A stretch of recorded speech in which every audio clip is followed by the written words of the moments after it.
What's going on, guys? Deoxy360 here, or you can just call me Ash. Today we'll be covering issue 27 of the Mighty Morphin Power Ranger comic by Boom Studios. And oh boy, as Shattered Grid continues, have we got a lot to get into and talk about. Now, if you don't remember what happened last month Lord Drakkon invaded the Power Ranger Samurais, and he basically overpowered them, taking their morphers. The only one that really escaped was Lauren Shiba, and she was saved by the Mighty Morphin team, with them escaping back to the Mighty Morphin era, or their timeline. So, we're picking up from where that last left off, and we're excited to see where it goes. Now, this issue opens up in Lord Drakkon's world with the yellow sentry and the black sentry, and they're trying to get some information out of the prisoner, but he's not talking.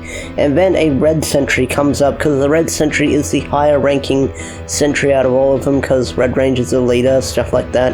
So he is the higher ranking sentry, and he dismisses them all and tells them that they're not needed right now. So he, the red sentry, walks over to the prisoner and says, "You're gonna talk, and I'm gonna talk, and you're gonna listen when I'm done." And he takes off his helmet, and at the lower panel, this was a really cool review. This made me kind of laugh, and it reveals that it's Skull, and he's undercover trying to get some information about Lord Drakkon's plans, which we'll find out later on in the issue, and we'll talk about it later once we get to that part of the comic, because we've got a lot to talk about in this issue, and we'll get to it eventually, so keep your pants on, folks. Oh yeah, I should mention the person they've got captive is the world of the Coinless version of Zack, so this is probably a part of their plan that they're going to mention later down the line. Now, after that, we cut away to the Mighty Morphin timeline, or the Mighty Morphin era, with Lauren telling the others what happened and how Lord Drakkon came out of nowhere, overpowered them.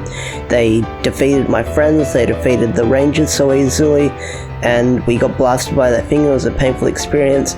And as she's asking who Lord Drakkon is, she doesn't really get an answer. Billy just says it's complicated, and that it would be a complicated thing trying to explain what Lord Drakkon is and what he's doing. It wouldn't really work out that well. But then Jen walks in saying they've got a situation on hand right now. She tells the others that Lord Drakkon's forces are invading, and Zack goes, "Where?" And then she goes, "Everywhere." And then the panel below that with Jen in the far left, and you see the map behind her, and every timeline is being invaded right now. So Lord Drakkon is invading possibly every era of Power Rangers right now, and everyone's shocked about this. Even Jason's shocked, and Lauren's like saying, "I don't understand with everything going on. We can't let him do this to anyone else, because if the Samurai Rangers were defeated, no doubt no one else can hold their own about it," she's thinking. And Jason goes, "Zordon, we have to give them a warning." And basically what they do is send out a signal to all the Rangers and all the timelines. So Zordon does. He does this big message saying, well, what he says is just this big speech, this big pep talk, this big inspirational speech saying, "I am Zordon of Eltar, everyone's under attack, we're all under attack," stuff like that. Just do what you can to survive, and may the power be with you. And as he makes that speech, we get a really cool double spread page where you see all these different Rangers fighting off Drakon from different eras and different seasons of Power Rangers. We've got Lost Galaxy fighting him off, we've got Ninja Steel from the annual, we've got Dino Charge fighting him off in front of the museum, we've got Lightspeed being invaded by their base, and we've got SPD from the annual, we've got Jungle Fury fighting him off in front of the pizza place, which I think was their base, I can't remember. We've got the annual from In Space, where Lord Drakkon invaded them and easily defeated them. We've got another really cool one from Dino Thunder, where you see them trying to fight off the forces, and you see a Ranger getting blasted. Now, this could be Connor being blasted, but I think this is probably Dr. O, or Tommy, whatever you want to call it, Dr. O Tommy, being blasted. So no doubt about it that Tommy in that timeline is going to get killed as well, and that's kind of sad that Tommy is going to get killed as well in that timeline. So sucks to be those Power Rangers who are going to witness that death right in front of them. After that, they get a call on the viewing globe, and that is Dr. K is trying to call them, and she says, "Hey, your transmission reached my dimension." And Jen asks, "Hey, do you have a way to deal with those Dragon cannons?" And she goes, "Yeah, we found a way to deal with those pesky things you say.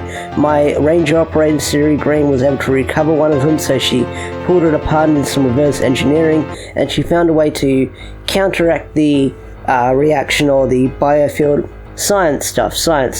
And then after that, her transmission is lost, and they get another transmission, and it's from Zack from the world of the Coinless saying, "Hey, our base is gone, but I think we might have a way to defeat Lord Drakkon. Are you hearing this?" And then their transmission is lost. So what the Rangers have to decide to do is split up.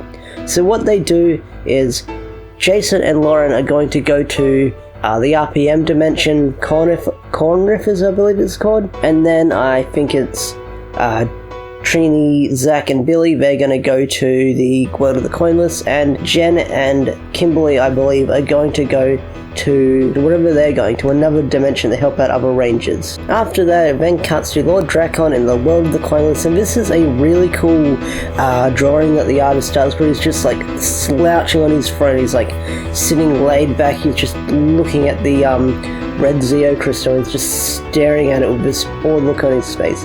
And then Mr. 5 comes in, he goes, "Is there anything you wish me to do with it?" And Lord Drakkon says, well, he wants to add it to his power. We know he wants to do that. He wants to add the red Zeonizer crystal to his power. And we already know that he took Adam's Morpher in the annual, and we're going to see Green Zero Sentries later on down the line. I think in this issue we see him, I can't remember. But anyway, he's basically staring at the crystal, and he's just remembering his time with the Zeo Rangers, because he went undercover. But before I talk about that time where he went to the Zeo Rangers, you see what his throne room looks like, and it looks really cool. I mean, there's not much in there, but the shot that the artist draws, where Kyle probably gave the artist notes, you see his throne room, and what you see in the throne room is the red power sword hanging like in a trophy display case, sort of like this is what he's like captured and this is what he's slain. And there's another really cool cover that was released a few days ago of issue 30, and it's Lord Drakkon's throne. I don't know if Lord Drakkon is going to be sitting on the throne. They might have edited it out for spoiler reasons so you don't see his powers down the line, but what you see is just Lord Drakkon's throne and a bunch of ranger helmets surrounding it, so we'll see where that goes. But Lord Drakkon is just thinking about his time with the Zeo Rangers and how he went undercover, and he learnt more about him to get some insight on his enemies and how they admired Tommy and they viewed him as a hero. And that probably bothers Lord Drakkon with the time he spent there, how they view someone like him as a hero, where Lord Drakkon views the other Tommies and all those other kind of different Tommies as a weakling, or a lesser being, because he didn't choose the path that Lord Drakkon went down, so he views him as a fool, stuff like that. But he's confused why they admire him so much, and I don't know, his choice for being a Power Ranger, I guess it bothers Lord Drakkon somehow. But what bothers Lord Drakkon is the power of love is what he doesn't understand. And he goes, it just doesn't make any sense. And Mr. 5 goes, well, Lord, love doesn't really always make sense, my lord. And then after that, a yellow sentry comes running in saying that Dr. K woman you tried to recruit has made a breakthrough for our technology. And then Lord Drakkon stands up and goes, okay, change your plans. We're gonna go to Corinth and I'll do another power transfer. And the artist that Daniel, I believe his name is, the artist for this issue, as Lord Drakkon stands up, you just see this really cool smirk on his face, and makes Lord Drakkon look really terrifying whenever he smiles like that. So we then cut to Jason and Lauren in the RPM dimension, and this is a really cool bit of pages that we get where Jason is able to summon his Tyrannosaurus sword to the RPM world, and basically they're going to use it as transportation.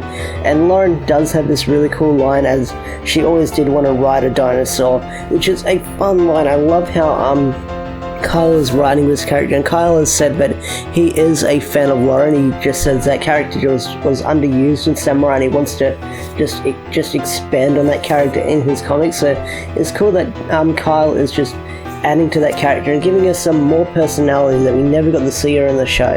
And her interactions with Jason was really cool as well, because as they're traveling in the Zord, Jason goes, have you been a ranger for a while? And she goes, I've prepared for it all my life. And she basically explains to him the backstory of her character if you haven't seen Samurai. So if you've seen Samurai, you know what she's going to say, how she trained for it all her life, the Symbol Seal, Master Xandrix, stuff like that. And then she has this mentor Jay and brother Jaden went undercover to investigate. Now thanks to this Lord Drakkon, we don't know what they'll return to, so no doubt about it, if these characters return to the Shiba house, they're gonna see the place. And so that was a good way of writing those characters out, because I was saying last week, where are these characters, where should they be? Is this between all these Super Samurai have gone away on a secret mission, and I'm taking care of the Samurai Rangers because I'm the other red leader. And Lord Drakkon, and basically Jason has this like panel. It's a really cool panel where you just don't see his eyes, but it's like the gritting teeth and the shading over his face because they're in the Zord. And he says Drakon definitely has a way of affecting things. And I want to say the pages and the panels where they're in the Zord, and that's a really cool like art that the artist did, where there's the shading and the glass. It looks really cool. But I really like the lines of dialogue these characters have as it continues on, where Lauren says, "You're probably blaming yourself right now for what happened to your friend," and Jason says, "Yeah, it's kind of what I do." And then Jason says, "I don't know what Drakon did to your samurai friends, but I'm sure we'll find them, and I'm sure they're alive." And then Lauren has this really cool reply saying, "I know, but I can't allow myself to worry about that right now. We need to focus on the mission at hand. There's so much at stake." And Jason goes, "That's usually what I say, and then I keep worrying." And then Lauren goes, "Well, worrying doesn't help them. It doesn't help them. It doesn't help us save this Dr. K person. So for the time being, I'm not going to worry." And that's a really cool. I love how, I'm going to praise Kyle again. I love how Kyle is written Lauren in this. And then she has this really cool line where she just points at herself and says, "Hey, I fight demons for a living, literally." And then Jason sort of chuckles at that line, and it cuts to the T-Rex running off in the sunset. It then cuts to the other group in the world of the Coinless, where they are teleported in front of the juice bar, and then they come across the Resistance, or what's left of the Resistance, I believe. And they say that they keep Drakon's army keep the juice bar still standing as some sort of weird trophy reminder. And as they talk about stuff, Skull talks about how he's been undercover in Lord Drakkon's army for years. I think it explains why we didn't see him when we first saw him. It explains why we never saw him. And basically he says, "They've got your ninja," and Trini goes, "What's a ninja?" And then Zach goes, "Well, they haven't really met him yet, since Ninja was in Season 3 and they're still Season 1 Power Rangers. So they say we can get Ninja, because he's the source of the power transfer, they can beat Drakon." So Ninja, being one of the weaknesses, throws one of my theories right out the window that I thought it was Finster 5, but it still could be Finster 5 if they're planning a invasion of Lord Drakkon's palace. So it could still be Finster 5, but it could be Ninja as well. We'll see where it goes. And then for the final few pages, it cuts back to the RPM world, where the RPM Rangers are fighting off the samurai sentries that were introduced in the annual, I believe, or they're being shown for the first time. Yeah, I can't really remember. But as they're fighting them off, they're almost being overpowered, but then Jason comes along in his Tyrannosaurus sword and basically tail swipes them all the way, forcing both sentries to retreat. And as they're retreating, everyone jumps out and they say, "Where's Dr. K? We don't have time for introductions." And she's in the fields getting readings and researches for the information. And Ben shows RPM Black, I can't remember his name unfortunately, but he says there might be a problem, and we see a full-scale invasion. Once again, we see Lord Drakkon's army in the distance, and this time he's got jets, he's got like walkers, he's got all kinds of stuff. But then on the final page, it's the big smack daddy. I'm probably going to use this as a thumbnail if I can. It's Lord Drakkon standing there with new armor. His armor looks like a Zeo shield, sort of mixed with the Gold Ranger shield, with a diamond in the center. It looks upgraded. He's upgraded his shield, but basically who he's got with him is Psycho Ranger Pink, Psycho Ranger Blue or Black, I believe. I can't tell because of the shading. He's got the A Squad from In Space. So basically what he's got with him is an evil Ranger team up, and it looks really amazing. It looks really cool, and I'm excited to see where this goes in future issues. So issue 27 of Mighty Morphin Power Rangers by Boom Studios. It was a fun read. I enjoyed this setup as I was setting up for more stuff. The big twist, of course, was at the very end with Lord Drakkon getting his armor, because it feels like a lot of these issues are going to end with something Lord Drakkon related. Like last issue ended with Lord Drakkon getting the samurai armor, I believe, after defeating the Samurai Rangers. Now he's got a new upgrade and his own team, so I'm curious to see where it's going to go up to the finale of Shattered Grid, because Kyle says he's writing the finale as I'm recording this, and probably if you're watching this years or months into the future, he's probably already written the finale. So the finale is on its way, so I'm curious to see where it goes. I don't know what to predict until I see more from the Go-Go Power Ranger side and a few more preview pages. So overall, it's a good issue. It's a lot of setup for future stuff, and I'm curious to see where it goes. I love the art, I love the character interactions, which is what I said I couldn't wait to see last month, and we got some really good character interactions between everyone, and I'm excited to see where it all goes in future issues. But anyways, I'm going to wrap it up here. If you enjoyed this review of issue 27 of Mighty Morphin Power Rangers by Boom Studios, hit that like button, subscribe to the channel if you're new, and I'll see you guys later. Peace out.